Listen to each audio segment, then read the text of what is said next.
Okay. Hello, I'm Larry, back again. If you've seen my first two videos, the introduction and start with why, welcome back. And if it's your first time here, thanks for showing up. This is exercise 1B, talking about judgment. So, first of all, I'd like to make the point that we should embrace judgment. Worrying about what others think of us is a very important survival skill. In prehistoric times,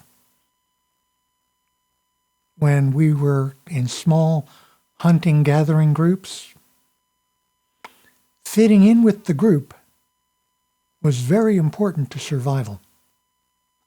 So we developed kind of a hard wiring for paying attention to how people are reacting to us and paying attention to what gets people to react positively to us. Because if you get thrown out of the group, it seriously limits your chances for survival. You're on your own. There's nobody to help you. You can't go hunting and you can't go gathering in a group of one. So, first of all, just accept that worrying what other people think of us is going to happen. It's there, and it's a very important, very beneficial thing to have.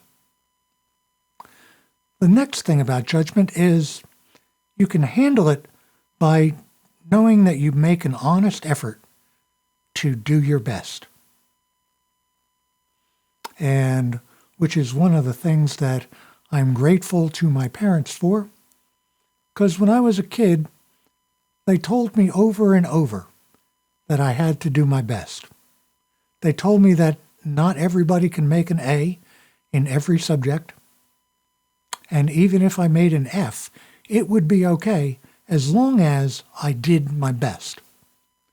Fortunately, I had enough IQ points that I wasn't ever going to fail a class, but I was always making a C in something. And I reasoned that C is average, and average is normal. So if I made a C, that meant I was normal. As time went on, I modified the idea of doing my best with doing my best under the circumstances. Because if I didn't have to have a job while I was going through college, or if I didn't have to have chores to do at home when I was a younger kid, if I didn't have a lot of other things to do, I probably could have done better on tasks. Although I've had people tell me, nah, you would have goofed off anyway. Now, the next thing about handling judgment is self-compassion. There's a Zen, he's deceased now, Zen monk named Thich Nhat Hanh. And he wrote a wonderful book on anger and made a real important point that I hadn't ever heard anywhere else. He said the antidote to anger is compassion. And all compassion starts with self-compassion. And you can look in the self-help section of bookstores and Amazon and find titles about self-compassion. Self-compassion is like treating yourself like company. You know, if one of your friends spills wine on the rug, what do you say? You say, that's okay, we'll clean it up. I was going to have the rug steamed anyway. But if I spill wine on my own rug, I'm mortified, I'm embarrassed. Dumbass, how could I be so stupid and clumsy? Treat yourself like company. Give yourself a break.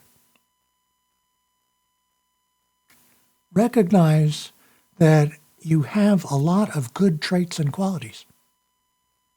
Recognize that you have some blemishes. But on the whole, you're a good person. You're decent.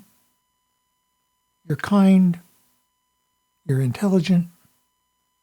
And all those other things that you can give yourself pride for having. And one last thing about handling fear of being judged, negatively judged, is called the sandwich technique. When you do a presentation, when you make a YouTube video, review the presentation, and the sandwich technique is give yourself one compliment, then give yourself some sort of criticism, fault finding, or advice to how to do better next time. And then the third portion of the sandwich is give yourself another compliment. It's a good way to learn from your mistakes, and it's a good way to give yourself what's referred to as unconditional positive regard.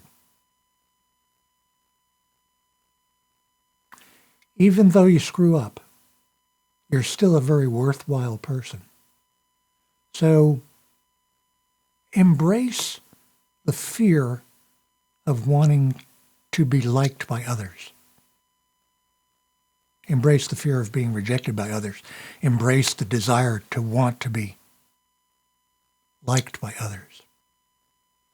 And then just do your best. Make an honest effort.